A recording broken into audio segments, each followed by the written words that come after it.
अस्तित्व कहानी। संगीता, मैं तुम्हें यही नहीं कहूँगी कि मैं तुम्हें बहू नहीं बेटी ही मानूँगी। बेटी बेटी होती है और बहू बहू होती है। मैं तुम्हें बेटी जैसा प्यार नहीं दूँगी, मैं तुम्हें बहू जैसा प्यार ही दूँगी। रह रहकर होने वाली सास के ये शब्द मेरे दिमाग में हथौड़े की तरह वार कर रहे थे। आज मुझे देखने प्रमोद के साथ उसकी मम्मी, पापा और दीदी, जीजा जी आए थे। प्रमोद और मैं दोनों ही इंजीनियर हैं। प्रमोद की जॉब मुंबई में थी और मेरी बेंगलोर पर।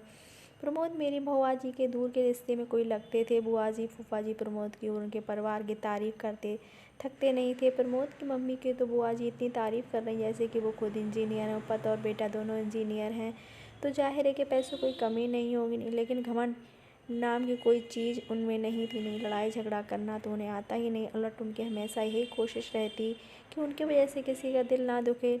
खुद इंजीनियर होने के बावजूद और इतना पैसा होने के बावजूद वे स्वयं खाना बनाती।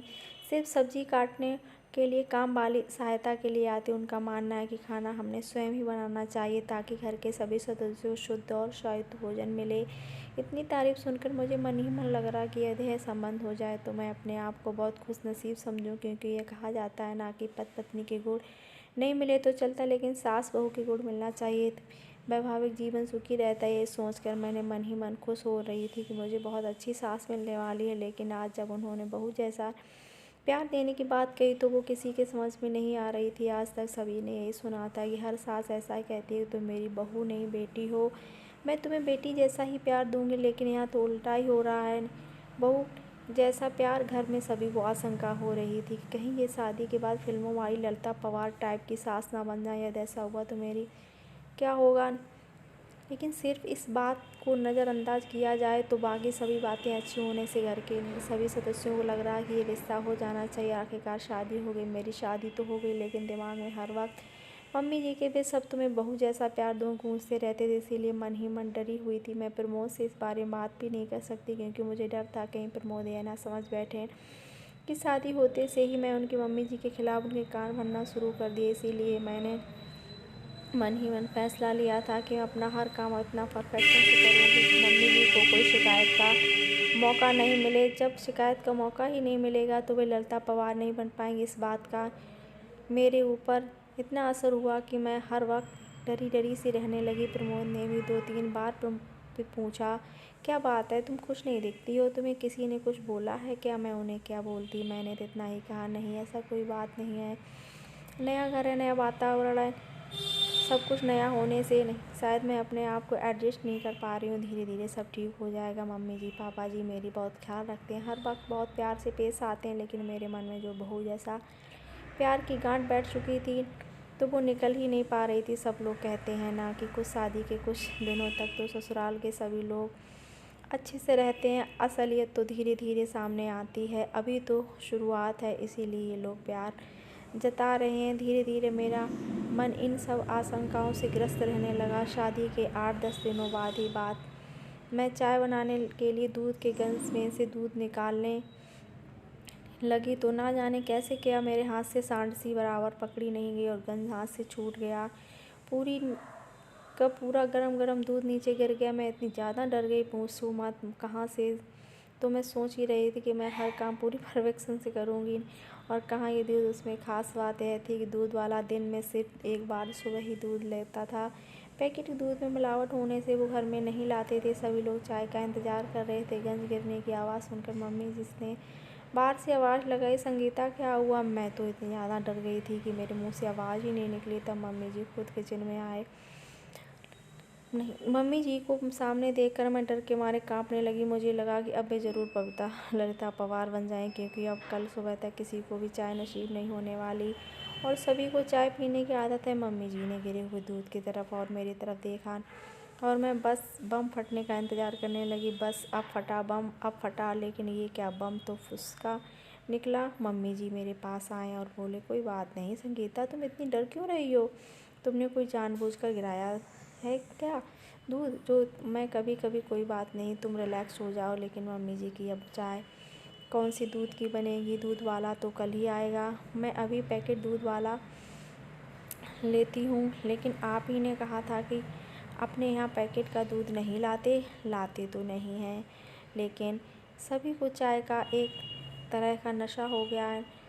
तो चाय के बिना तो नहीं रहेंगे, इसलिए इमरजेंसी में एक आध बार चलता है पैकेट का दूध। हम लोग ऑफिस में चाय पीते हैं ना, वहाँ कौन सी दूध का उपयोग किया गया है क्या हमें पता चलता है। ऑफिस में हमारी मजबूरी है, लेकिन घर में जहाँ तक संभव हो शरीर के दृष्टिकोण से जो अच्छा रहता है वो करना चाहिए, इसीलिए अपना पैकेट का दूध नहीं लेते। लेकिन एक आध बार कुछ नहीं होता, रोज़ रोज़ थोड़े ही दूध गिर जाएगा। नहीं, अब तुम रिलैक्स हो जाओ। मैंने मन में सोचा, मैं फिजूल ही डर रही थी। मम्मी जी को कितने अच्छे हैं, लेकिन दूसरे ही पल सहेली की बात याद आ गई कि वो सब चोचले शादी के शुरुआत में ही होते हैं, आगे आगे देखना होता है क्या।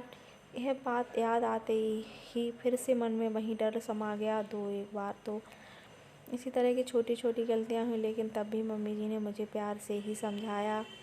4-5 महीने के बात है, सभी को पालक की पनीर सब्ज़ी बहुत पसंद थी। आज रविवार की सभी की छुट्टी होने से पालक पनीर की सब्ज़ी बनाने का तय हुआ। सब लोग खाना खाने बैठे।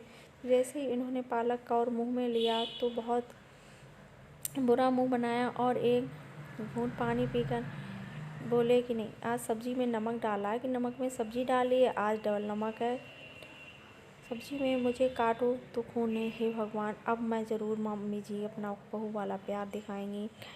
तेरी मम्मी ने यही सिखाया है क्या? पढ़ लिख कर नौकरी कर रही है, इसका ये मतलब है कि तुम्हें सब्ज़ी बनाना भी नहीं आना चाहिए, या फिर ये क्या? मैं ये सब सोच ही रही थी कि इतने में मम्मी जी ने मुझे ज़ोर से झंझोड़ा। संगीता, संगीता, हाँ हाँ, क्या हुआ? तुम काँप क्यों रही हो? रो क्यों रही हो? कुछ नहीं, वो सब्ज़ी। मम्मी जी सॉरी ना, मालूम मैं आज कैसे क्या नमक डबल हो गया। अब सब लोग खाना कैसे खाएंगे? फूल गोभी की सब्ज़ी, दाल, चटनी और अचार है ना, खा लेंगे। तू घबरा मत, लेकिन आगे से सब्ज़ी बनाते वक्त थोड़ा दिया ख्याल रखना। दोपहर में जब मैं और मम्मी जी अकेले थे तब वो बोली, शादी हुई थी तभी से मैं देख रही हूँ कि तुम फ्री नहीं लग रही हो। ऐसा लगता है कि कहीं खोई खोई सी, डरी डरी सी लगती हो। क्या बात है? ये तुम मुझे नहीं बताओगी तो हम समस्या का निदान कैसे कर पाएंगे? यहाँ तुम्हारी मम्मी नहीं है, लेकिन मैं तो हूँ ना। तुम मुझसे अपने मन की बात बता सकती हो। उनके इतने प्रेम से बोलने पर मैंने अपने आप को रोक नहीं पाया और रोने लगी। उन्होंने मुझसे अपने बाहों में भर लिया। अब बता क्या बात है? मम्मी जी, जब आप मुझे देखने आई थी तो आपने कहा था कि आप मुझे बेटी जैसा नहीं बहू जैसा प्यार करेंगे। हाँ कहा था, तो बहू जैसा भी कोई प्यार होता है क्या?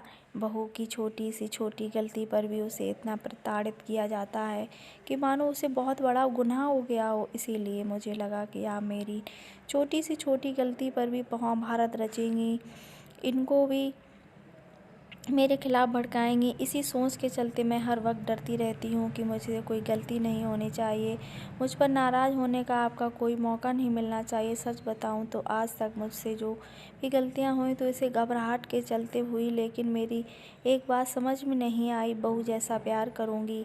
ऐसा कहने पर भी आपने आज तक अपना सासूपन नहीं दिखाया और मुझे डांटा भी नहीं। फिर आपने ऐसा क्यों कहा था कि आप बहू जैसा प्यार करेंगी? अरे पगली, मुझे नहीं पता था कि तू मेरी सीधी सी बात को इतना दिल पर लगा लेगी। एक बात बता दें, क्या कभी तूने किसी माँ को अपनी बेटी से ये कहते सुना है कि उसे बहू जैसा प्यार करेगी?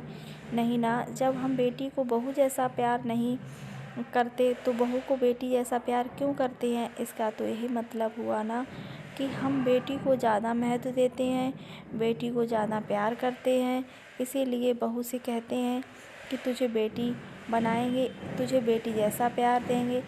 हम लोग बेटे को ज़्यादा महत्व देते हैं, इसीलिए बेटे को बेटे जैसा ही प्यार देते हैं। कभी बेटे से यह नहीं कहते कि तुझे बेटी जैसा प्यार देंगे। यदि हम बेटा और बेटी दोनों को समान समझते हैं तो बेटी को बेटी जैसा प्यार क्यों नहीं दे सकते? मेरी नज़र में जिस तरह बेटी का अपना एक अलग अस्तित्व है, उसी तरह बहू का भी अपना एक अलग अस्तित्व है। मैं बहू को बेटी से किसी मामले में कम नहीं समझती, इसीलिए मैंने कहा था कि मैं तुम्हें बेटी जैसा नहीं बहू जैसा प्यार दूंगी।